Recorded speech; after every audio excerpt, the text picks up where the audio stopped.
Hey guys, welcome back to my channel. Today's video is going to be an old wives gender prediction video. I just wanted to do this for fun, just to see what the outcome would be, to see if any of them are correct when I do find out the gender. So I picked 10 old wives tales, just really simple, that I really didn't have to do anything. I was going to do the baking soda test, but I keep forgetting baking soda, and I've been wanting to do this video kind of earlier in the pregnancy just to see what the outcome would be when I do find out. I know none of this is 100% correct, and you can't go by these little predictions, but I know some of them have not been incorrect for anyone that I've personally heard stories about, so I will tell you the ones that have been correct for everyone who has done them so far. If you've tried them and they've been wrong, please let me know. I want to know. But so far, I've not met anyone or heard anyone who's done some of these and they've been wrong. So to get right into it, the first one I did was the ring test, and I've seen it go back and forth to which the circle means what and the side to side means what, but the most common one I've seen is that if the ring spins in a circle, that it's a boy, and if it swings side to side, it's a girl. Now, the video clip I'm showing you guys, at first it went into a circle and then it swung side to side, which I know some people may say that means twins, but in my ultrasound, they checked for twins. There was none. There was just one heartbeat. So I'm definitely not having twins, even though it does strongly run in my family. But according to the ring test, it does say girl. The ring test is one of the tests that I've heard that's been correct for everyone who's tried it so far. So like I said, if you've done the ring test and it's been wrong for you or someone you know, please let me know down in the comments, just because I want to know. Because like I said, so far I haven't heard anyone say that it's been incorrect for them. Next one is the gender prediction calendar.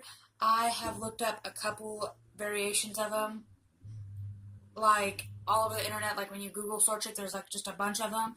Everyone I've seen has said I'm having a girl. The Chinese calendar is also one of the tests that I've heard that's not been incorrect for anyone. The third test I did is cravings. If you're craving salty, you're having a boy, and if you're craving sweet, you're having a girl. Now, before I got pregnant, I had no problems eating sweets. Like, I would eat it if it's there. Sometimes I would go out of my way to go get them. But since I've been pregnant, I haven't really had a sweet tooth. If it's in the house, I really don't eat it. The only thing that doesn't last long in our house is frozen grapes, because those things are bomb if you haven't tried them. Preferably green grapes, freeze them. They're like popsicles and they're delicious. Those don't last long in my house. But sweets like Swiss rolls or cupcakes or anything like that, I barely touch it. It takes a while for me to eat them, or I'll eat like the 2-pack of Swiss rolls. I'll eat one of them and give the other one to my dog or Daniel. And that's, in the past, I've eaten both of them. So I'm going to say this point goes to a boy.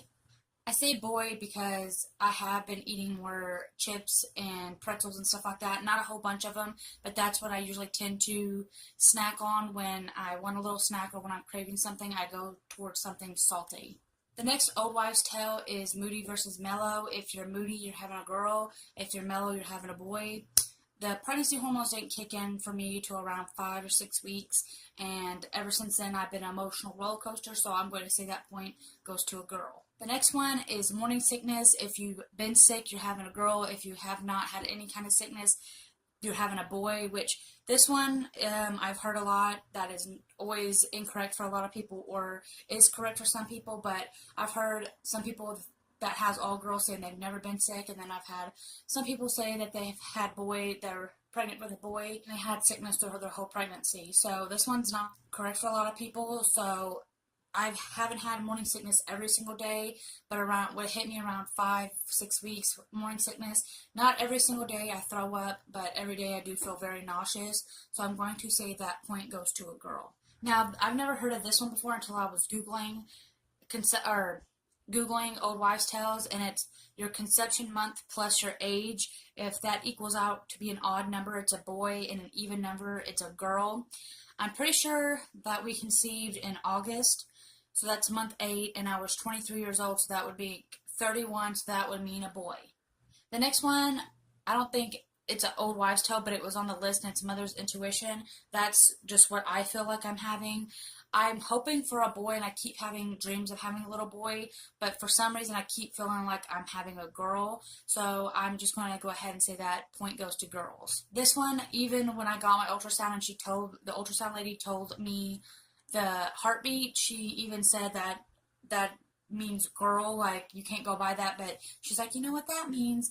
And the heartbeat at, how far along was I? 9 weeks and 2 days was 173 or 175, something like that. Like I didn't really hear it, but it was 107, between 173 and 175. And if it's above 140, it's a girl, and if it's below 140, it's a boy. So I'm going to give that point to girls. Next one is graceful versus clumsy. If you're graceful, you're having a girl. If you're clumsy, you're having a boy. I haven't noticed myself tripping over anything or running into walls or bumping into anything, so I'm going to give that point to a girl. And the last one, I was going to do the baking soda test, but like I said, I didn't get any baking soda or feel like going out and get any, so I googled another one, which I've never heard of this one, which is a Mayan calendar gender prediction, and it's pretty much the same as the Chinese one if you haven't done that one, or if you have done that one, and that one actually says I'm having a boy. So if you're keeping track, that means girls have 7 points and boys have 3 points, which like I said in the mother's intuition, I do feel like I am having a girl. I do want a boy, but I just bet I'm having a girl for some reason. Like I said, I won't find out till I'm later on in the pregnancy, just because I'm 10 weeks and I'm not getting a blood test or going anywhere to find out early. So I'm just going to wait till I'm like 16 or 20 weeks or whenever my OB tells me, or when they do it.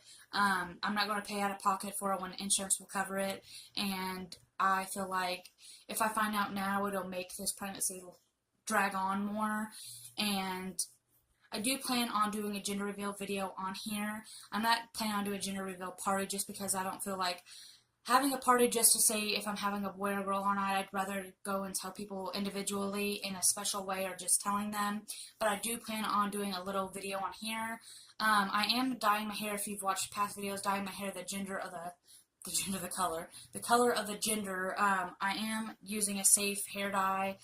It is completely safe to dye your hair if you're in a ventilated area with no harsh chemicals and stuff like that. So that will be part of the gender reveal video, and then after that, you guys will see what color my hair is in the next videos after that, so you guys will know what the gender is.